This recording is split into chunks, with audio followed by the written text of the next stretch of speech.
Good morning, y'all. As y'all can see, it's early, dark early, and I'm up. I tried my best to lay in the bed and just my mind was going 1,000 thoughts a minute. I laid there, I was talking to God. I started thinking about all of the things that I did yesterday, the decisions that I made yesterday, the things I created yesterday. All of that stuff was going through my mind, and I was just having a conversation with God and just asking Him, was that me? Was that Him? It's always when you do something or in the midnight hour, early when it's dark, and you start to, these ideas start going through your head. You start questioning, you start wondering. And so I got up, and as I heard different things, and I said, you know what, let me just get up because I couldn't sleep anyway. And then, of course, my husband was like, what you doing? Why are you getting up? And I'm like, I'm not tired. So, and that's what happens when you are a person, an entrepreneur, or even just a person that your mind is always going to what you need to do or what you think you should be doing, or if you did something, was it the right thing to do?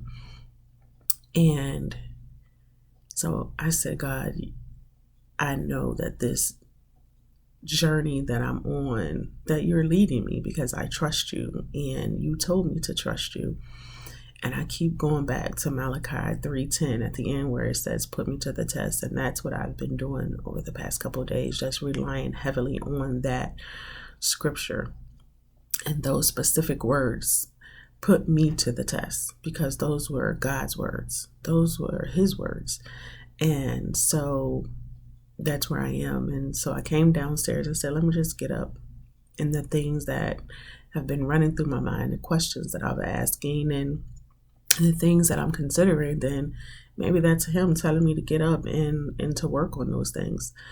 So with that being said, I always like to open up to get a scripture, to pray, to journal, to do something. And so when I opened up my YouVersion Bible app, I was like, okay, God, where is it? What is it that you want me to read this morning? What is it that's going to lead my day? What is it that's going to guide my day? Because I think that that's very important, that I spend time with Him first and let Him lead and guide my day. And so as I opened it up, I was drawn to a scripture that was already open. And we read this. Well, one of the ladies on my prayer line, we had an assignment for last week to pick a word or what you're going through, how you're, whatever it is that is on your heart right now. Pick a word, find a scripture in the Bible that relates to that, and then come back and share it with the group. And so one of the ladies in the line picked 2 Corinthians 7-12. And I don't know why this was open in my Bible app, but that's what came up. And so I said, you know what, because usually I just go to the scripture of the day or the verse of the day and read that. But when I opened up my Bible, this was open, this was up. So I said, you know what, let me read this. And of course, sure enough, it was fitting for right now. And I actually read it in a couple different versions, but this is 2 Corinthians 7. 2 Corinthians, and I believe this is actually always 7-12, and this is the Message version. And it says, because of the extravagance of those revelations, and so I wouldn't get a big head, I was given the gift of a handicap to keep me in constant touch with my limitations. Satan's angel did his best to get me down. What in fact let me go back. Satan's angels did his best to get me down. What he, in fact, did was push me to my knees. No danger then of walking around high and mighty. At first, I didn't think of it as a gift and begged God to remove it. Three times I did that, and he told me, my grace is enough. It's all you need. My strength comes into its own in your weakness. Once I heard that, I was glad to let it happen. I quit focusing on the handicap and began approaching the gift. It was a case of Christ's strength moving in on my weakness.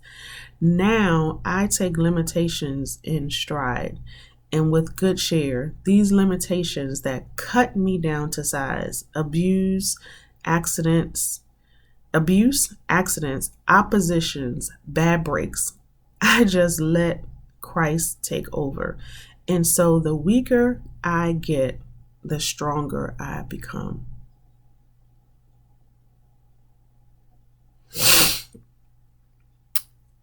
Wow. And that was just so fitting for what I was feeling this morning, what I've been feeling as I come into this journey and wherever it's leading. And I have to remember that in all of the oppositions, the bad breaks, the no's, the me wondering, the me thinking, did I do the right thing? Did I not do the right thing? That is when God comes in, and that we have to know and trust in him.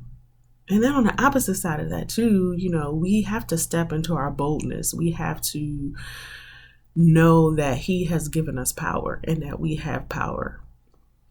But we cannot get too prideful. We can't get to the point where we think that we're doing this by ourselves, that even when that shift comes and things start to open up and things are manifesting and you living your best life, as we have been saying here lately, that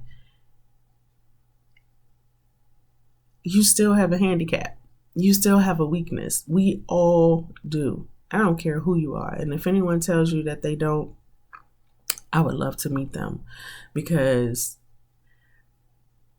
I don't know anybody who doesn't have something that they're dealing with on the back end. I don't care how much money you have. I don't care how little money you have. I don't care what you're going through, what you're not going through. We all, and that is what makes us an even platform for God to always come in and do what he does, because we're all dealing with something. If you're walking around on this earth, you're dealing with something, and it's different for everybody. It's different. It looks different for everybody, but we're all dealing with something. And so this scripture was just like so fitting for this morning. And our weakness, that's when he illuminates.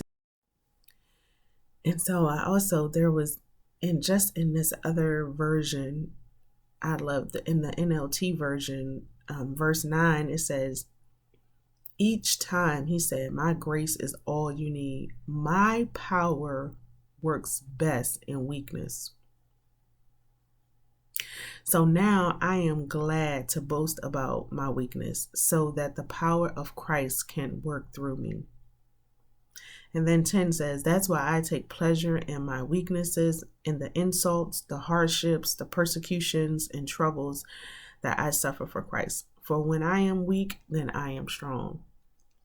And so even though if I feel weak right now, if I feel lost right now, if I feel troubled, if I feel persecuted, if I feel whatever I feel, I'm still strong. And I am strong in him. I'm strong in everything that I do. And so that is definitely like, it's like an aha moment. And whenever I get these feelings again, which is feelings that we can control. We control our feelings. That's a whole nother video I have on that one. But so yeah. So now, even though it's early, dark early, and I couldn't sleep, but it's a reason why I couldn't sleep. So it's time to get up and spend time with him, let him continue to proceed my day, and know that I'm strong, that it's time for me, even in my weakness, to be strong. So hold on, my sisters, in this journey. When you're feeling weak, when you're feeling all alone, when you're feeling troubled, when your mind is racing at 1,000 thoughts a minute on what you need to do and how you need to handle this and how you need to do that and what do I need to do today, and is someone going to tell me yes today? Is somebody going to tell me no today? Just remember that you still have power. You still have strength in him, and that when you are your weakest, that's when you are your strongest. That's just like powerful right there. So remember that. And I'm out. Deuces.